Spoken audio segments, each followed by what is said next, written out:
তো তোমরা তো জানোই যে আমি মালদা এসেছি আর এখন যাব এক্সপো মেলা। আর এই যে রেন ভাই রেডি হয়ে গেছে। তো চলো যাওয়া যাক এক্সপো মেলা। তো একদম বাড়ি থেকে বেরিয়ে টোটোতে উঠি, তারপরে তোমাদের সঙ্গে কথা হচ্ছে। তো টোটোতে উঠে তোমাদের সঙ্গে কথা বলতে পারিনি, কারণ অন্ধকার ছিল, দেখা যাচ্ছিল না, তাই জন্য। আর টোটো থেকে নামলাম, এখন আমরা চিত্তরঞ্জন মার্কেটে। আর চিত্তরঞ্জন মার্কেটে রেন ভাইয়ের কিছু জিনিস নিবে। তো চলো দোকানে যাই, দোকানে গিয়ে তোমাদের সঙ্গে কথা হচ্ছে।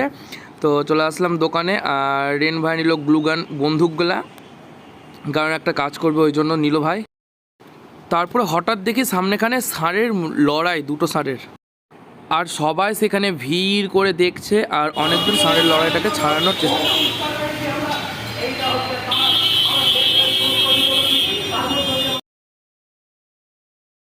তারপরে আমরা নিচে নেমে গেলাম আর চলে আসলাম মেলার গেটের সামনে। তো এবার প্রথমে টিকিট কাটতে হবে, আর এই যে টিকিট কেটে নিলাম দুটো। আর মেলার সামনের গেটটা দেখে বুঝতে পারছো যে কত সুন্দর লাগছে। তারপরে আমরা ভিতরে প্রবেশ করলাম, তো এখানে কমিটির লোকরা বসে আছে। তারপরে আমরা মেলার ভিতরে ঢুকে পড়েছি।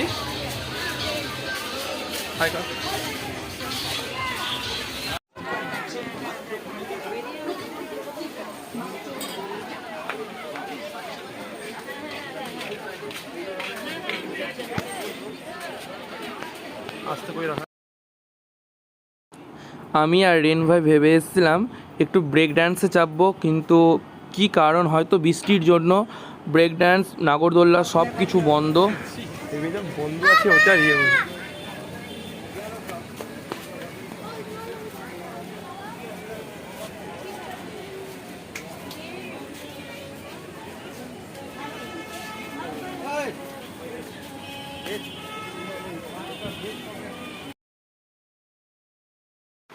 নাগরদোল্লা বা ব্রেক ড্যান্সে চাপতে পারলাম না, বন্ধ। তো চলে গেলাম প্রথমে পাওভাজি খেতে।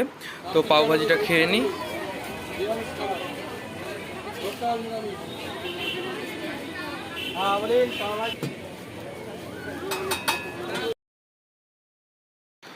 তারপরে পাওভাজিটা দিয়ে দিল।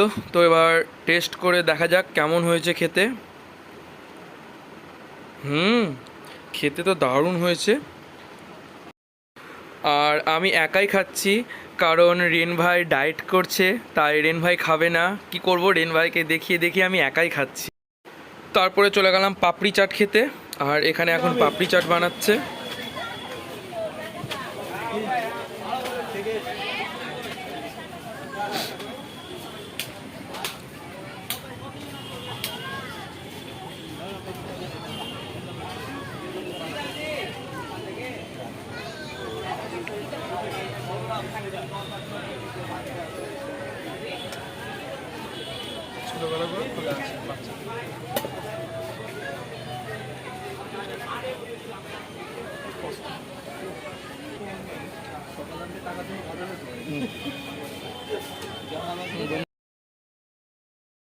পাপড়ি চাটটা যখন বানাচ্ছিল তো দেখতে খুব ভালো লাগছিল। তো টেস্ট করে দেখা যাক কেমন হয়েছে। খেতে ভালো হয়েছে। তারপরে আমি আর রেন ভাই দুটো ছবি তুলে নিলাম। তো ছবিটা কেমন এসছে তোমরা অবশ্যই কিন্তু কমেন্টে জানাবে।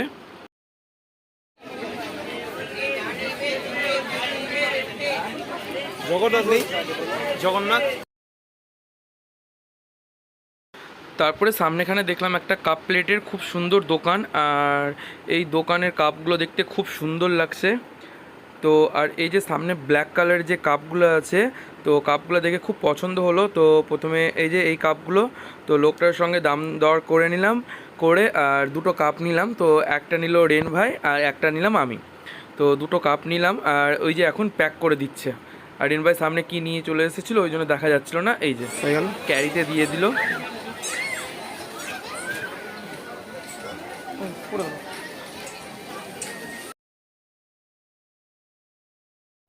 মেলা থেকে বের হতে একটা দোকানে খুব সুন্দর ছবি ছিল।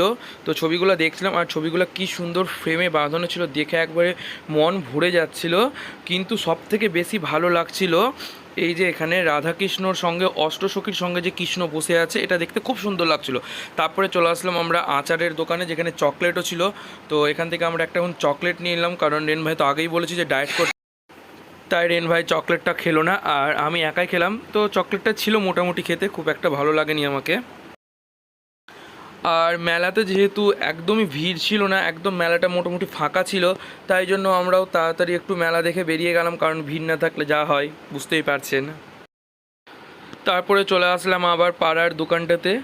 তো এখানে এখন আমরা মিষ্টি নিব, চলো মিষ্টিটা নিয়ে নিই।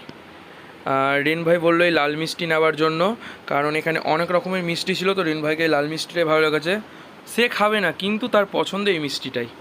তো চলো নিয়ে নিই এটা মিষ্টি। আসলাম মেলা থেকে ঘুরে, আর ড্রেস চেঞ্জ করে নিয়েছি, প্রচণ্ড গরম লেগেছে। তো এখন ঘড়িতে বাজে রাত্রি 10টা। তো আমরা এই মুহূর্তেই আসলাম, আর কিছুক্ষণ রেস্ট নিই, তারপরে খাবো রাত্রের ডিনার। তো রাতের ডিনারে মামা কী রান্না করেছিল, তো একবার ডিনারের সময় তোমাদের। তারপরে চলে আসলাম রাত্রের ডিনারে।